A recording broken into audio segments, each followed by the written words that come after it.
Geza speaking for ZANU-PF majority. Zanapinda mashoko abuda panapa vanhu vachiona kuti aiwa mukomana anonzi Runesu Geza mashoko aari kutaura aya, it seems like people who are already in the regime, in the ruling party, aiwa vaona munhu akwanisa kuvhoisa up achivataurira zvavanga vasingakwanisi kutaura just because they knew maconsequences ari avanosangana nawo ari associated nekungofumura kana kutaura zviri kuitika. Sanapinda mashoko anobuda nyongwa panapa nevakomana Newsday, not for subscribe or like or tell the bell icon. Zana nasimina Newsday omudanyora chiti exiled former cabinet minister Sylvius Kasukwere says outspoken war veteran Blessed Runesu Bombshell Geza, who has been calling on the President Emmerson Mnangagwa to resign, is representing the majority of the disgruntled members of the ruling ZANU-PF party.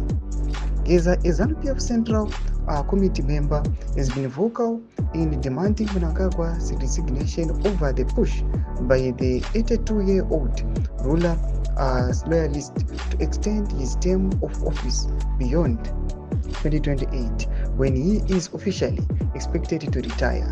Speaking in an interview with Alpha Media Holdings HSTV, Kasukwere said he was aware that Geza had popular backing within the grassroots in ZANU and the top leadership of the party. Ndo mashoko anobuda toko panapa nevakomana Kasukwere, mashoko ava kusakisa panapa achibuda toko nekupa Newsday achiti aiwa vakomana kubva kuma-grassroots, mukomana wanzi Geza ane support aiwa yakasimba kwazvo iri kuonekwa kuti ndozvakukonzeresa confusion with the regime, even nematop leaders vamwe vakutoshamisa kutoti zvatotungamira vanhu vasingatombotini.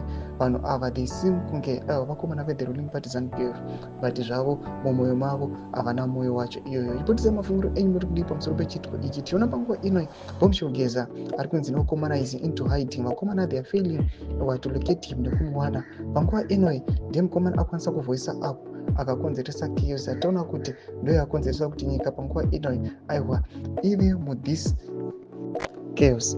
Mbudza mafunguro enyu muri kudii pamusoro pechitiko ichi? Pinda comment section medu ndidza mafunguro enyu. So subscribe or like, turn on the bell icon.